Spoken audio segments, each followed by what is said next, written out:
Hey, what's up? It's V. I'm here in Wardensville, West Virginia. Yeah, I know. You're thinking, where the hell is Wardensville, West Virginia? Well, I got my buddy Shawn here. And Shawn, this guy, has found a little niche in Airbnb. Now, a lot of people are telling you that Airbnb is dead and it's oversaturated, blah, blah, blah. This guy is not an Airbnb investor. He's a businessman, and he's going to, thank you, walk us through this property. You can see right behind us. This is an A-frame. I know if you're not from this area, you might be a little starstruck when you see this. It's a beautiful structure, and it's a very peaceful, quiet street place. But most importantly, if you are looking to make money in real estate, Shawn, how much are you pulling in gross revenue per year off this property? Let's just say it's above six figures. It's supposed to, come on. I guess it's, that could be $999,999. What is it? We're pulling slightly over $100,000 in this A-frame that's in a town of less than 250 residents. And where are we? We're 2 hours from DC? 2 hours west of DC, right on the other side of the George Washington National Forest. Yeah, I saw that sign coming up. And some of these roads are a little bit dicey, but it wasn't too bad. I came over Winchester, straight shot. Cell signal's a little bit weak, but you're not really coming here to necessarily enjoy the finer luxuries of city life, right? Listen, So who comes out here? We're connected all the time, so when you come out into the woods of West Virginia, it's time to disconnect for about 48 hours. But yeah, we're pulling the city people out. They don't want to look at concrete on the weekends. They look at that Monday through Friday. So that's who we're serving out here in the middle of West Virginia. Well, I'll tell you what, man. I really want to get it. Is it cold people inside? Let's go. You guys want to go? Let's go.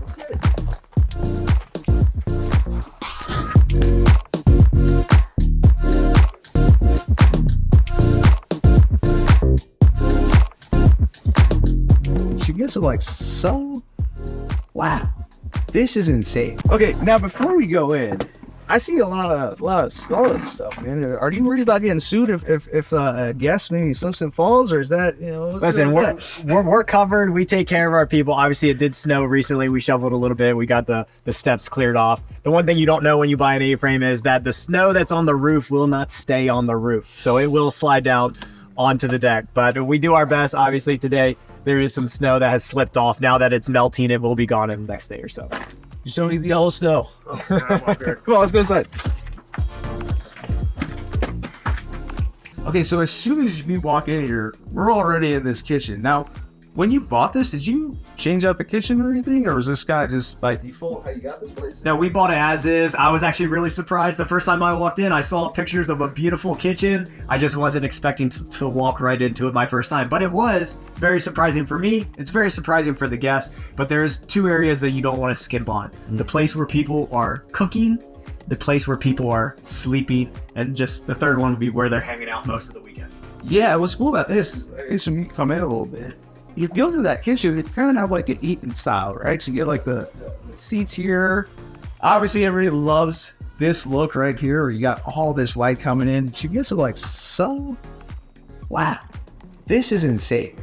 So you're telling me you didn't have to do any nothing. This was just by default. This was a turnkey Airbnb investment. Awesome previous owners, very great at design, aesthetically pleasing touch to the property. I've learned a little bit about design, but they did fantastic. So they are the ones that I can thank for this beautiful aesthetic. But like you said, the natural lighting, the pitched A-frame ceilings really gives people that intimate, tight look when they come out of the city and they hang out here for the weekend. I know a little bit about Airbnb, but something you said a while back, I think it was on Facebook, you really saw a lot of money on the photos, right? Yeah. And what you said about people going from DC, it sounds like you know who actually wants to come here. Maybe you can speak to that. Who actually wants to come here? What are they looking for? Are they writing books in here? Are they doing weird YouTube videos? Or are they coming here to relax? Man, I wish it was some very creative people do come out here. I've had people come out here and then create Facebook content and write books. Obviously, read books out here. But we're looking at husbands and wives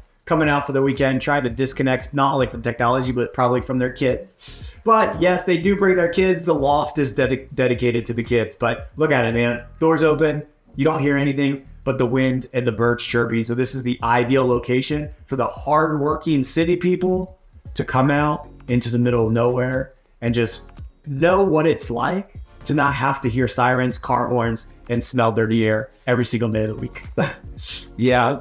is a decent place, but what I noticed when I was coming up here, in similar to Winchester, is you got a lot of people building. Like there's another A-frame going up. Do you see a lot of your neighbors doing similar kind of Airbnb, short-term rental kind of stuff in the area? Yeah, I'm actually the only Airbnb property in this neighborhood, which loops around. There's 21 lots in this neighborhood. I'm the only one in here now. Obviously, if you get on the Airbnb app, you'll see some other properties in Wardensville, Lost City, Lost River. It's a beautiful area, but again, that's the difference between investing in a small rural town versus the city. Pull up Airbnb and look at Atlanta, look at DC, look at any town that people go to, and you're gonna see tons of dots. Come out our way, the dots are spread out.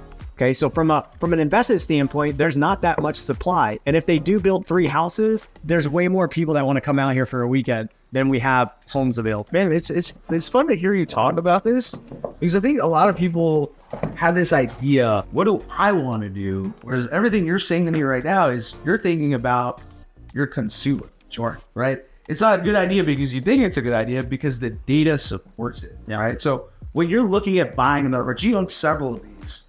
What is your box? What are you looking for in a property? Yeah. Let's be honest. I'm no better to understand anyone besides myself.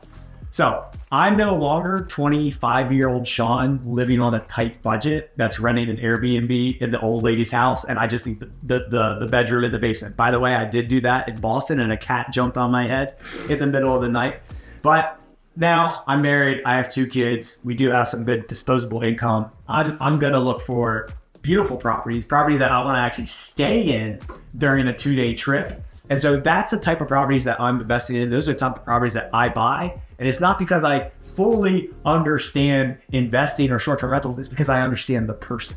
You understand the person, you will make the investment work. Yeah, it's funny. It's like you hear a lot of people that talk about millennials, right? Which you're 35, I'm 32, but we maybe have a little more of an understanding that people don't want to buy a product. They want to get an experience, right? So maybe you can speak to how are you providing an experience beyond, hey, this looks really cool, on a more, I don't know, like tactical level, right? But what does it actually look like to get your hands dirty in the Airbnb business from like a hospitality sense? Is that the right word? Yeah. Yeah, obviously, the previous owners put a lot of money into the place. We have the place stay highly upkept, and we maintain the property very well. But what are people going to want to do? Whether they're just coming out with their spouse or they are bringing their kids, they want a place to eat dinner. They want a place to eat breakfast. They want a place to drink their coffee. You better have coffee in your place, because that will be the first negative mark on your property if you don't have good coffee ready for the guests. I might send you hate mail if I get an Airbnb there's no coffee.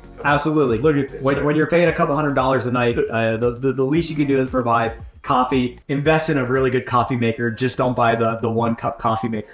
We have a beautiful fireplace. When the sun goes down and there's no lights out here in the middle of the woods, and the only light is that flame coming from that propane fireplace, I mean, just think of the intimacy between a husband and wife couple as they're out here with no kids running around. But if they bring their kids, there's the loft. If it's nice weather, spring, summer, fall, the amenities that we have outside, not only the hot tub, but we have a picnic table. We have a fire pit with 6 chairs. Fun fact, the previous owners had every single family member pick a color from Home Depot to paint the chair color. So as you look at my listings photos, that's why the chair colors are not the same, but they all match the shade of color, but different. They're kind of cool though, right? That's cool. That's cool. Like, you know, I'm here like there's a story behind it, right? Yeah. Which we talked a little bit off camera. You don't just rent this out on Airbnb, right? You actually, I see a lot of people do this. Why do people have their own site? Like they'll name a property almost like it has a personality. Yep. Right? But what's the whole deal with that? Yeah, I mean, you want your property to stand out. So, you want to try, in order to be in the top 10%, you got to do the things the other 90% aren't going to do. And what they're going to do is they're going to describe the property as it is. This is a 4-bed, 3-bath cottage by downtown city name, right? Give your property a name so people can attach to the feeling. And then you can have certain things throughout the house. If we go back downstairs here in a little bit, you're going to see the property name in the floor of the shower. That is awesome. Yeah. It's again, I'm hearing the same thing. Can you look at this bathroom though? I mean, that is just visually so cool. And I think a lot of people don't expect that you can buy something like this kind of turnkey, like you said, right? Now, with your other properties, did you have to actually do a lot of stuff when you bought those, or? The first 2 properties I bought were turnkey because I didn't have experience, nor did I have time to do any of the work. Then the third one, it was brand new build. It's the first one that me and my wife furnished. So that was a whole nother learning lesson on how are we going to make this the aesthetic that we want. I allowed my wife to pick out the designs. We went minimalist Japandi style in our Blowing Rock, North Carolina. Japandi, you said? Yeah, Japandi style. So very simple, beautiful colors, nothing over the top. So that's what we're looking at here. But again, you have to play into your skill set. If you're not a builder, if you're not a fixer-upper, don't be something that you're not. Okay? I like buying things. So when I buy some things, I want it to work on day one. I want to buy things that have batteries included. I want to work with people that have batteries included. I don't want to do all the work. Okay? I don't have that skill set. So buying turnkey was the way for me. Yeah. Because there's a lot of work, as you well know, I imagine. Like me as like an agent, right? I understand that if you can't sell people on actually clicking the thumbnail, you can't actually sell them a one night stay, let alone a week or anything like that. So how do you feel you approach this a little differently, maybe from the marketing side? Yeah, I mean, I approach it differently just because I have experience in running businesses, right? And so I think it's a little bit easier for me. It's not that hard to get to this point. I think it's a little bit easier for me to put my mind into the consumer's head, right? I was talking to someone. Empathy, right? Yeah, empathy and just understanding, right? So I was talking to someone the other day about not only do I analyze properties via the data, I analyze them via the experience. So when I'm actually going to look at the property for the first time, about a mile away from the property, something switches in my brain, and I now become the guest. What is the experience as I pull up? So when I'm looking at my listing, and we mentioned the importance of investing in very good photos, you want to hire the best photographers for your property. What is the first thing they're going to see? If the exterior of the building is beautiful, use it. If it's not, don't. Don't put that as your first 5 photos. Your first 5 photos are the most important. So what do we look for? Okay, if the exterior is beautiful, A-frames, very attractive to the eye. Sure. Everyone wants to stay in one. No one wants to live in one. 2, kitchen. 3, living room with that beautiful, unique, modern fireplace. 4, hot tub. 5, deck seating area and the fire pit. Yeah, that's a lot of amenities, right? Like when someone's looking to maybe retire, downsize, they don't want to deal with the lawn. They don't want to deal with this, that, and there. So it's pretty cool you think of that. Now, when I look at these skylights, right? Very cold, beautiful. There's barely any light needed during the daytime. But let's talk about maintenance costs, right? Because I think you as an investor understand that the tax code can work for you. Sure. Or it can very much work against you. Sure. So how do you kind of take advantage of the fact that you're not just running a business, whereas people buy like an investment, they rent it out long term. What are the benefits and maybe some of the cons too of long term versus short term, which you do? Yeah, I mean the pro for running short terms is, let's just go back to basic rule of thumb investing. Long terms, people say the 1% rule. If I buy a property for $200,000, I got to try and rent it for at least 1%. That's $2,000 a month. Okay. With short-term rentals, it's just like impossible right now. It's ridiculous. I don't even like bringing it up because it's almost impossible to get one at that 1%. I'll tell you right now, with this property, it's not $200,000. This property costs over $500,000. The returns at $10,000 a month in rent, that is a 2% rule. Yeah. Okay, 2% rule. Yeah, the mortgage is heftier than a $200,000 home, but again, we're getting people to pay per night.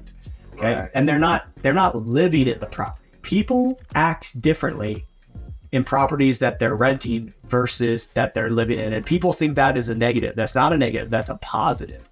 When people live in a property, they hurt the property. When they're just staying there during the mornings and nights, because very rarely do people rent an Airbnb and they're staying there 24/7. They're leaving. Right. They're leaving. Right. They're coming back. They want to rest and relax after a day of hiking. You know what's crazy is when you say that, like I think of this, right? There's a lot of Airbnbs. I've stayed at, well, travel, I go to Vegas, Miami. A lot of people party in it. Sure. Right? I'm sure you probably got a horse or two there, but yeah, a couple. Generally, I don't think anyone's coming here to really like, hey, let's go get, excuse my French, shit face in the middle of the woods and trash the property. It's more of like a peaceful retreat. So turnover is when as a guest, or if you're long-term rented tenant, vacate the property, right? You got to, what are you doing? Painting the property, fixing any plumbing, Okay, with turnovers in short-term rentals, you're having your cleaners come in. Yes, they're going to clean the property, but you're going to want them to take a look at the property. They are your eyes on site. You want to have a very good relationship with your cleaners because they're going to be the ones that are working at arm's reach of the property every single day. They're checking, making sure all the appliances are working, all the light bulbs are working, making sure that there's nothing hidden anywhere in the house from the previous guest. Because even though I look after myself when I leave a property or check in after myself, people do leave things here. So you want to make sure that that's not left for the next guest. So there's a little bit of work there. But this is not a passive investment. But I need to find it. It's like, I mean, yeah, the internet's weird now, man. You see all these little ads pop up and you could make $100,000 million, $1 million. How did you decide that you were right for this kind of business? Because I know you a little bit, right? You were a teacher before, right? So how did you land here exactly? We don't have enough time to go through that story, but I was a high school teacher. It's a 2-minute version, right? High school teacher making $35,000 a year before taxes, and I knew it wasn't going to cut it long term, especially if I got married and had kids. Yeah. Went from underpaid teacher to overworked business owner, and eventually I needed to think long range. I needed to think long term, and the way that you build wealth in this country is by owning real assets. And so I had to make that shift of, yes, I still earn money. I still have active income, but I had to be a steward of that income, set some money aside, take that money or other people's money and put it into a hard asset that has my name on it. And I have the rights to the money that flows into this property. And that's how I had to get started in the short-term rental game. I was interested in short-term rentals, one, because I am attached, I really like sexy things. And the $550 long-term rental on the corner of the bad side of town isn't attractive to me. But the A-frame in the middle of Wardensville, West Virginia was, and I was willing to take that quote risk.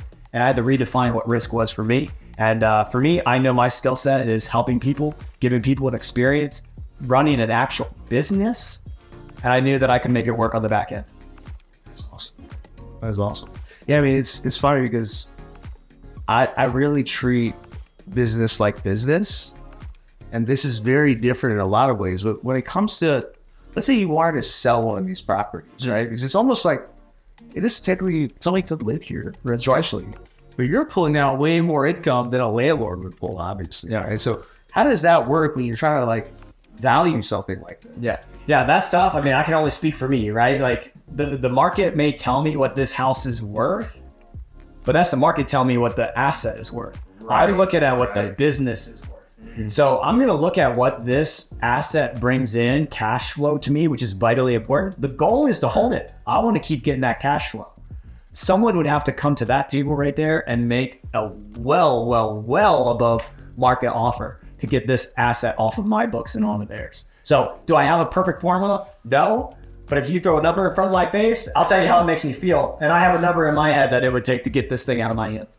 Yeah, you hear your numbers. That's important in business for sure. Let's hear the not so pleasant stories. Right? Like, what has gone terribly wrong? What's the worst thing that's ever happened in this property or some of the other ones that you managed? What has been your biggest story? Whatever that creates. Yeah, I mean, you talked about parties, right? So this house can sleep 8 people. And early on in my journey, I was like, okay, great, 8 people. I can charge more per guest above 6. I can make whatever rules I want, but I thought, okay, 6 people comfortable, 8, that's going to be more laundry, so it's going to take more time, so I'll charge $50. Perfect. Hey, also I want to make sure that the property is priced right for anyone that wants to stay there, no matter who they are. 8 people, they can spread that cost around. Great. Well, the difference, I'll tell you this, the difference between 6 people having to get together and 8 people having to get together is night and fucking day. Okay. So the biggest mistake is when I actually had parties of 8 people staying at the house. I don't allow 8 people. Yeah, I don't allow 8 people at this party, right? And I don't mind you coming, having a glass of wine, having a beer. If you smoke a little something, be my guest. But it's the people that brought that stuff into the house, man. Look, when you rent an Airbnb, yes, you're paying them a fee for the night. Yes, you are paying them a cleaning fee, but that doesn't give you the right to do whatever you want in the property. And it's the people that didn't respect the property that are the worst guests and the ones that you don't want in your property. Do you ever reject people? Like, how does that work? Like with Airbnb, they come in, you're like, I don't like your face. I'm gonna say cancel this. Yeah. No, that's actually is that discrimination if you like someone's face? That's a very good question. And actually, if someone inquires about your property, they actually do not show you their profile picture, so you cannot discriminate based on looks. If someone inquires, if you don't have instant booking on, you can have instant booking on, but only from people that have good reviews. So if someone has a sub 5-star review as a guest, they have to inquire about your property. you can accept and decline whoever you want. So future host, current host. If someone inquires about your property, ask questions. It's okay for you to ask, why are they coming to town? What do they plan on doing? How big is their party? If someone is trying to rent your property, but they only marked one guest, but your place sleeps 6 or 8 people, why is one person renting an 8-person house, right? So you got to ask them, hey, your booking says that you're only bringing one person. Is that true or false, right? You're really like, this only comes from experience. Yeah. I imagine, or maybe some negative experiences as well. Sure. What would you say is like your vacancy rate on this particular place? Because I have friends that own property in North Carolina, and they have like that super busy season, and then they're not really pulling in too much money. What makes this different? Yeah, the coolest thing about investing in small market mountain towns is people come to the mountains year round.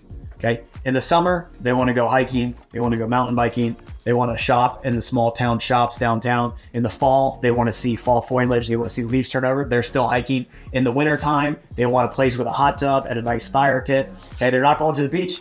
Yeah, they're not going to the beach in the wintertime. Okay, in the spring, again, hiking's coming back in full force, and they're seeing all the animals come out. They get to see deer walk across the driveway and the birds. Yeah, I mean, that hot tub is right there, right? Yeah. Look, Is this kind of like, I don't know. If I think of it this way, right? When you look at the seasonality of it, but it's also when someone goes to the beach, they're looking for that beach vibe. Here, this is almost like, it's so quiet, it's eerie, right? And like, I live in a place, Winchester, we live in the same town.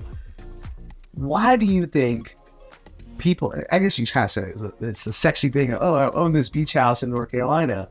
We talk to people all the time, real estate, that are in DC, nobody wants to drive 4 hours to go to the beach necessarily, just to get away for a weekend. Or is that what you're seeing? Is a lot of couples that are just traveling from DC, or what does that look like? Well, you actually brought up millennials, right? Which you and I are. And it's not just millennials renting this space, but think about it. We grew up and we took one vacation a year, right?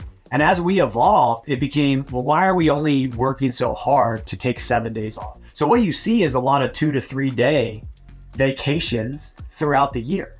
Okay, so I'm not gonna invest in a place that has a very tight window and have people rent for 7 days. I'm gonna have people come every single weekend, year round. And you did ask me about occupancy rate. We're aiming for about a 70% occupancy rate. When my pricing wasn't quite dialed in, I was getting 80 to 90, which was awesome. But then my properties never got a break. So think about that, right? You talk about turnover. Yeah. But I had 90% occupancy, they never got a break. So then I had to actually supply and demand, raise the rates a little bit, get the occupancy back down into 60 to 70%. That is way more manageable for your team to turn over those properties and keep the property in pristine condition. So that's what we're aiming for here. I love the mountain towns. Like I said, people are going to come out here. They're going to jump in the hot tub, whether it's wintertime or summertime. So you can do so much research, but it comes down to testing, right? Sure. You said that word testing.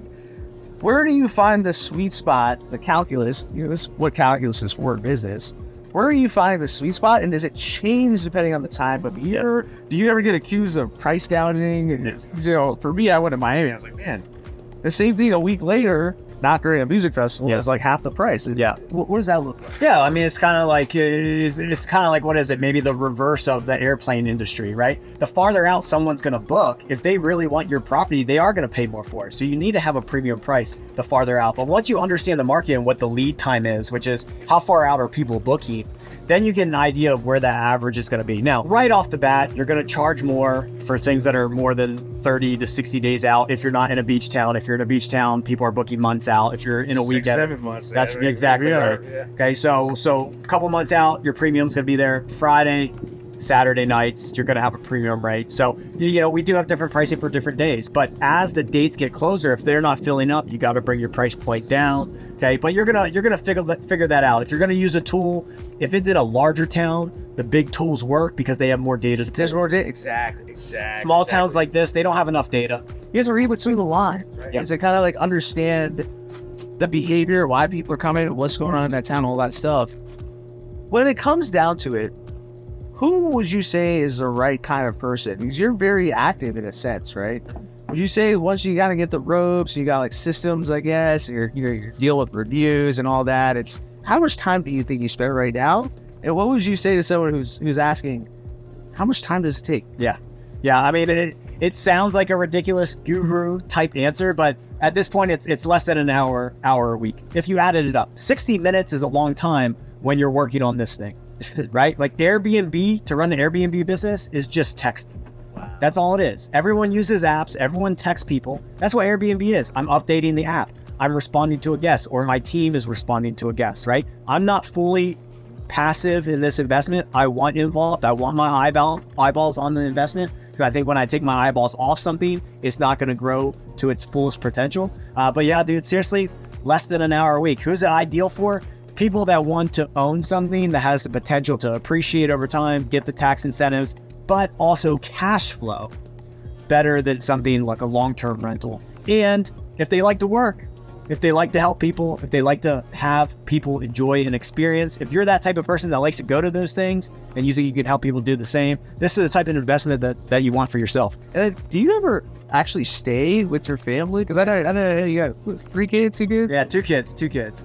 We can call that a pipe dream, right? I wanted to stay here every single weekend when we bought it, but it ended up getting booked out every single weekend, and we've owned it for over 2 years, and there's only been 2 open weekends. So the first open weekend, my wife and her girlfriends came out, gave her a break from the kids, and then one July 4th, it was open just the way that people were booking. They weren't there the night of July 4th, so because you can't shoot fireworks off in the middle of a national forest. No one wanted to stay here on July 4th, so we brought my family out on July 4th. It was awesome. Dang, I didn't know that. So I know we're gonna get some quiet during 4th of July. Yeah, man, I appreciate you shut this down so we could do this tour. That's right. You have a lot of demand for something. Even this time of year, it's just crazy to our counterparts out in North Carolina. They're like, oh, it's a slow season. It's going to be empty. They're cutting prices. So, man, thank you. I would love to come out to you to North Carolina sometime. I got a sister down there. So, next episode, hit that subscribe button.